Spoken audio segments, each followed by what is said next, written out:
So hello guys, welcome back to our channel एजी अनाई मांगा। अगर आप इस चैनल पर नए हो तो इस सीरीज को शुरू से देखना स्टार्ट करना, और बाकी जिन लोगों ने इसका पिछला एपिसोड नहीं देखा वो देख लेना। जिसके बाद इस एपिसोड की स्टार्टिंग में हमें पूरे आसमान को लाल दिखाया जाता है। पूरे बाइजिंग एम्पायर की सारी सिटीज ब्लडी ऑरे से भर गई होती हैं, और फिर ब्लड डीमन कहता है कि उस समय मैंने अपनी डिवाइन बॉडी के ऊपर डिपेंड होकर के राइटियस और डेमोनिक कल्टिवेटर्स दोनों के खिलाफ खड़ा हो गया, और वो भी बिना 1 इंच झुके मैंने ये पूरा युद्ध लड़ा। मगर होली लैंड के उन बूढ़े मॉन्स्टर्स ने अपने इमोर्टल आर्टिफैक्ट्स का यूज करते हुए मेरी इमोर्टल ब्लड बॉडी को डिस्ट्रॉय कर डाला। मगर अब इतने समय के बाद में मैंने अपनी 70% पावर्स को फिर से रिकवर कर लिया है, और अब इस पूरी वेस्टरलैंड प्रोविनेंस को एब्जॉर्ब करने के बाद में मैं फिर से अपनी पावर्स को पूरी तरीके से रिकवर कर लूंगा, और फिर पूरी की पूरी सेंट्रल डोमेन भी एक साथ मिलकर के मेरा कुछ नहीं बिगाड़ पाएगी। और होंकिया ने मैंने तुम्हें एक चांस दिया था, लेकिन तुमने उसे इग्नोर कर दिया, इसलिए अब आगे जो कुछ भी होने वाला है उसमें टोटली तुम्हारा ही फॉल्ट है, इसलिए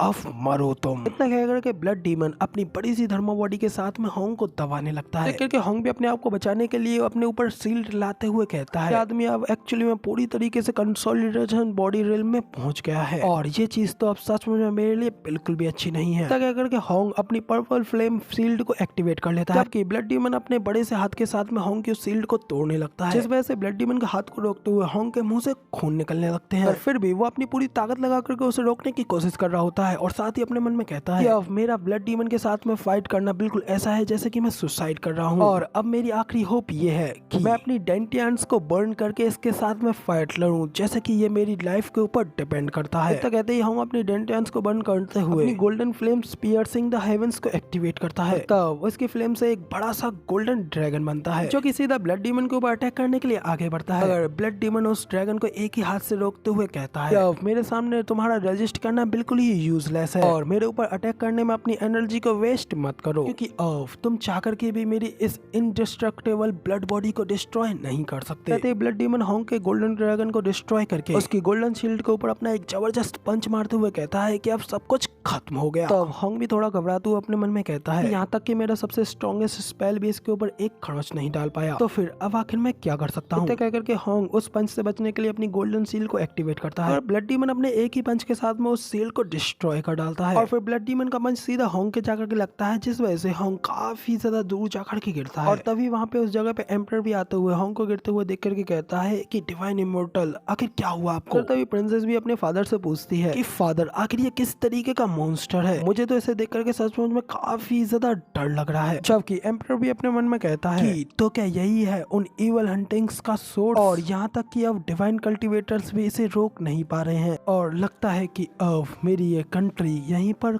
खत्म होने वाली है। इधर तभी हमें होंग की तरफ का भी सीन दिखाया जाता है, जहाँ पे कि होंग पंच खाने के बाद नीचे जमीन पे जाकर लगता है, और वहाँ पे धुआं धुआं हो जाता है, और साथ ही होंग काफी ज्यादा जख्मी हो गया होता है। और फिर इधर होंग हंसते हुए अपने मन में कहता है कि लगता है कि अब फिर से मेरी इमोर्टलिटी को पाने का ये पाथ भी अब यहीं पे खत्म होने वाला है। मगर क्या सचमुच में आज मेरा यहीं पे अंत होने वाला है? लेकिन नहीं, मैं इस चीज को बिल्कुल भी एक्सेप्ट नहीं कर सकता, और क्या अब मुझे उस कमीने ये जुलियन से मदद मांग लेनी चाहिए, और ये स्वीकार करना कि मैं उससे कितना ज्यादा इंफीरियर हूँ। ये सचमुच में मेरे लिए काफी ज्यादा शर्म की बात है। अगर वो इस समय डिवाइन ट्रांसफॉर्मेशन स्टेज की पीक पर है, मगर फिर भी वो अभी तक कंसोलिडेशन बॉडी से काफी ज्यादा पीछे है, तो क्या सचमुच में उसका मेरे लिए मदद करना कुछ इफेक्टिव रहेगा या फिर नहीं? तो अब तो ब्लड डीमन भी जोर जोर से हंसते हुए कहता है कि हम सभी के सभी कल्टीवेटर्स इमोर्टलिटी को चाहते हैं, और अब क्योंकि तुम और ज्यादा जीना नहीं चाहते हो, तो इसलिए अब तुम मरो और मेरा हिस्सा बन जाओ, और तुम्हारे मरने के बाद तुम्हारी ये इच्छा साथ ही इमोर्टलिटी की इस जर्नी पर चलेगी। इतना कहते ही ब्लड डीमन होंग को खत्म करने के लिए अपनी धर्मा बॉडी के बड़े से हाथ को आगे बढ़ाता है, जैसे कि अपनी ओर आता हुआ देख करके होंग भी काफी ज्यादा घबरा जाता है, और कहता है कि अब सब कुछ खत्म हो गया, और अब मेरा दिमाग भी पूरी तरीके से ब्लैंक हो चुका है, और शायद अब मेरा दिमाग हार मानने के लिए पूरी तरीके से तैयार है, या फिर शायद ये मुझे बाहर निकालने की कोशिश कर रहा है। ये सब सोचते हुए फिर होंग चिल्लाते हुए कहता है कि मास्टर मुझे बचा लो। तो होंग की ये बात सुनकर तो ब्लड डीमन भी थोड़ा हैरान होते हुए कहता है कि क्या कहा मास्टर? तो तुम्हारे कहने का मतलब ये है कि तुमने ऑलरेडी अपना एक मास्टर भी बना रखा है? तभी उसी वक्त जुलियन होंग के सामने आते हुए कहता है कि बहुत अच्छे डिसाइपल, तो फिर अब तुम्हें फाइनली याद आ ही गया कि तुम्हारा एक मास्टर भी है। तो इधर होंग के सामने वहाँ पे जुलियन को खड़े होते हुए देख करके तो ब्लड डीमन काफी ज्यादा शॉक हो गया होता है। तभी जुलियन उससे कहता है कि हाँ मैं ही हूँ इसका मास्टर। तो ये देख करके तो ब्लड डीमन जोर जोरों से हंसते हुए कहता है, होंग क्यान है, मैंने ये कभी भी नहीं सोचा था कि तुम इतना ज्यादा गिर जाओगे, कि तुम वेस्टलैंड के इस छोटे से पीक नेशन सोल कल्टीवेटर को अपना मास्टर बना लोगे। हमने तो सच में ये करके अपनी रिल्म ऑफ डीमन को भी निराश कर दिया। तो तब होंग भी अपने मन में कहता है कि भले ही मैं इस ये जुलियन से काफी ज्यादा घृणा करता हूँ, लेकिन फिर भी ये है तो मेरा सेवियर ही, और जरा देखो तो सही, वो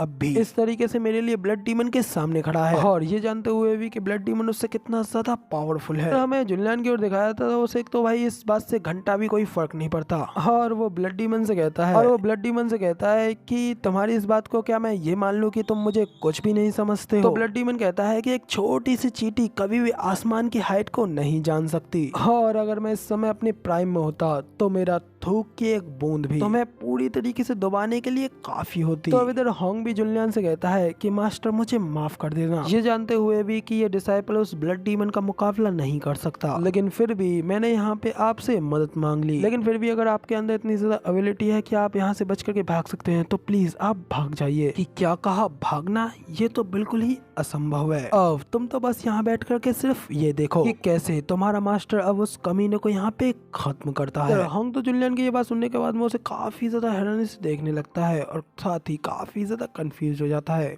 जबकि इधर जुलियन की बात सुनने के बाद में तो ब्लड डीमन जोर जोर से हंसते हुए कहता है, क्या कहा, तुम मुझे मार दोगे, मगर लेकिन आखिर तुम्हें ये भी कैसे लगता है कि तुम मेरे ऊपर एक अटैक भी कर पाओगे। तो कहते ही ब्लड डीमन जुलियन से कहता है कि एरोगेंट और इग्नोरेंट बच्चे अब तुम मर। तो कहते ही ब्लड डीमन जुलियन के ऊपर अपने बड़े से हैंड के साथ में अटैक कर देता है। इसे आते हुआ देख करके तो होंग भी घबराते हुए कहता है कि मास्टर मेरी चिंता मत करो और जल्दी से यहाँ से भाग जाओ वरना सब कुछ खत्म हो जाएगा। इधर जुलियन तो अब भी आराम से वहीं पे खड़ा होता है और ब्लड डीमन के उस हाथ को अपनी ओर आता हुआ देख रहा होता है। तभी सिस्टम में डिंग करते हुए नोटिफिकेशन आता है, होस्ट डिटेक्ट किया जाता है कि एक early state consolidation body realm का एनिमी आपके ऊपर अटैक कर रहा है, जो कि आपसे काफी ज्यादा पावरफुल है। इसलिए अब होस्ट की cultivation temporarily mid stage consolidation body realm पे बढ़ाई जा रही है। सिस्टम से ये नोटिफिकेशन मिलते ही जुलियन की पावर्स काफी ज्यादा तेजी से बढ़ने लगती है और फिर जुलियन आसमान की ओर अपनी खतरनाक पावर्स को रिलीज करता है, जो कि सीधा ब्लड डीमन के उस हाथ से जाकर के टकराती हैं और उसका हाथ वहीं पे डिस्ट्रॉय हो जाता है। तब जुलियन की इतनी ज्यादा पावर्स को बढ़ता हुआ देख करके और अपने हाथ को इस तरीके से डिस्ट्रॉय होता हुआ देख करके ब्लड डीमन काफी ज्यादा घबरा जाता है। कहता है कि आखिर यहाँ पर ये सब क्या चल रहा है, आखिर एक नेशन सोल स्टेज का कल्टीवेटर ये सब कैसे कर सकता है। लेकिन एक मिनट रुको, नहीं, तुम एक नेशन सोल स्टेज के कल्टीवेटर नहीं हो, तुम तो एक्चुअली में एक कंसोलिडेशन बॉडी रिल्म के कल्टीवेटर हो। अब ब्लड डीमन की ये बात सुन करके तो भी काफी ज्यादा शॉक्ड हो जाते हैं और हैरान होते हुए अपने मन में कहता है कि क्या इसका मतलब इस आदमी ने अपनी ताकत को कंसील्ड करके अपनी स्ट्रेंथ को सभी लोगों से छुपाए रखा और सभी लोगों के सामने ये प्रिटेंड करता रहा कि ये एक नेशन सोल कल्टीवेटर है, असलियत में तो ये एक कंसोलिडेशन बॉडी रिल्म का पावर हाउस है। तो इसका मतलब अब मुझे समझ में आया कि आखिर ये तब से मुझे क्यों इतना ज्यादा प्रोवोक करता रहा। इसे तो ऑलरेडी पता था कि ये मुझसे काफी ज्यादा पावरफुल है, एक्चुअली में इसकी असली स्ट्रेंथ तो कंसोलिडेशन बॉडी रिल्म की है और ये तब से मुझे बेवकूफ बना रहा था और तो लगभग इसके ट्रैप में फंसी गया था। और वो तो शुक्र है कि मैंने उस समय अपने गुस्से पर काबू कर लिया था, वरना मुझे नहीं लगता कि तब मैं इसका मुकाबला जरा भी कर पाता। जुलियन की बढ़ती पावर्स को देख करके तो प्रिंसेस भी काफी ज्यादा खुश होती हुई कहती है, फादर जरा देखिए, डिवाइन इमॉर्टल तो उस मॉन्स्टर से काफी ज्यादा पावरफुल दिख रहे हैं, मुझे तो ये काफी ज्यादा पसंद आने लग गए। तब उसका फादर कहता है कि डिवाइन इमॉर्टल का अपोनेंट अभी भी एक काफी बड़ा ईवल है और एक कभी भी ना मरने वाला दुश्मन है, इसलिए उसे हरा पाना अभी भी उनके लिए काफी ज्यादा मुश्किल है। जबकि इधर जुलियन भी अपनी पावर्स को फील करते हुए अपने मन में कहता है कि तो ये पावर्स होती हैं एक कंसोलिडेशन बॉडी रिल्म की पावर्स की, और इन पावर्स को फील करते हुए मुझे ऐसा लग रहा है जैसे कि मेरे हाथ में एक पावर की सुनामी हो, और वो भी यहाँ तक कि मैं इन पावर्स के साथ में हेवन और अर्थ को भी डिस्ट्रॉय कर पाऊं। कहते ही जुलियन बड़ी तेजी से सीधा ब्लड डीमन के सामने खड़ा हो जाता है, जिसे देख करके ब्लड डीमन कहता है कि तुम भी भले ही कंसोलिडेशन बॉडी रिल्म में पहुंच गए हो, फिर भी तुम्हारी इन पिछली रूरल टेक्निक्स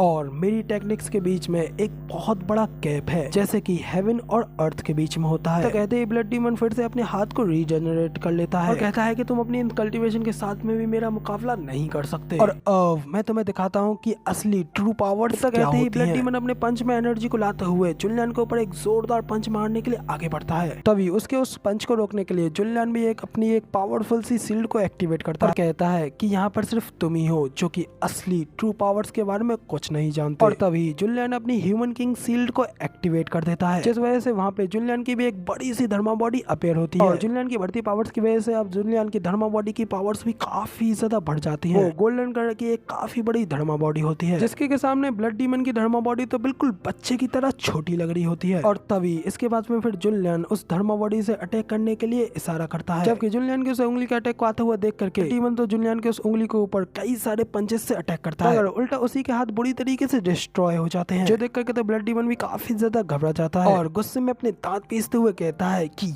ये तो सच में काफी ज्यादा पावरफुल है। जुलियन हंसते हुए उससे कहता है, क्या तुम मेरे और तुम्हारे बीच के टेक्निक्स के बीच के इसी गैप के बारे में कह रहे थे? मगर साथ ही फिर जुलियन अपने मन में कहता है कि सिस्टम की हेल्प से मेरी बढ़ती हुई पावर्स की वजह से मुझे अपनी ह्यूमन किंग सील को भी ट्रेनिंग कराने की जरूरत नहीं है, वो भी ऑलरेडी काफी ज्यादा पावरफुल हो गई है और इस लेवल पे ये पावर्स पिछली बार से काफी ज्यादा पावरफुल है। तभी ब्लड डीमन तो सीधा जुलियन के सामने आते हुए कहता है, इससे क्या फर्क पड़ता है, मैं तुम्हारी सील को डिस्ट्रॉय नहीं कर सकता, मगर मेरे पास में इतने सारे बैटल एक्सपीरियंस होते हुए तुम भी मुझे नहीं मार सकते। तो ब्लड डीमन की ये बात सुनकर तो जुलियन भी अपने मन में कहता है कि ये इमोर्टल ब्लड बॉडी तो सचमुच में काफी ज्यादा इंटरेस्टिंग है, तो ठीक है फिर अब क्यों ना मैं इसके ऊपर अपनी नई टेक्निक का इस्तेमाल करूं, और कैसा रहेगा कि मैं स्मूव का यूज करूं। तो कहते जुलियन अपनी 2 फिंगर्स में अपनी पावर्स को एक्सर्ट करता है और साथ ही मन में कहता है कि मेरी ये डिवाइन टेक्निक अपने फुल लेवल तक पहुंच चुकी है। साथ में फिर जुलियन अपने एक काफी ज्यादा special attack great western land immortal finger का इस्तेमाल करता है, जिस वजह से वहाँ का पूरा आसमान गोल्डन लाइट से चमकने लगता है। और फिर जुलियन कुछ कास्ट करते हुए कहता है कि पहली फिंगर हेवन और अर्थ को कैद करेगी, और दूसरी फिंगर पहाड़ों और नदियों को तोड़ डालेगी, तीसरी फिंगर पूरी लाइफ को खत्म कर देगी, और चौथी फिंगर पूरे के पूरे हेवन में छेद कर देगी। जुलियन के इतना कहते ही उस आसमान से बड़ी बड़ी उंगलियां बाहर निकलने लगती हैं, जिन्हें अपनी ओर आता हुआ देख करके तो ब्लड डीमन की आंखें और मुंह फटा का फटा रह जाता है। वो वहीं पे खड़ा खड़ा जोर से कांपते हुए घबराते हुए कहता है कि डैम इट, अब आखिर ये क्या चीजें हैं।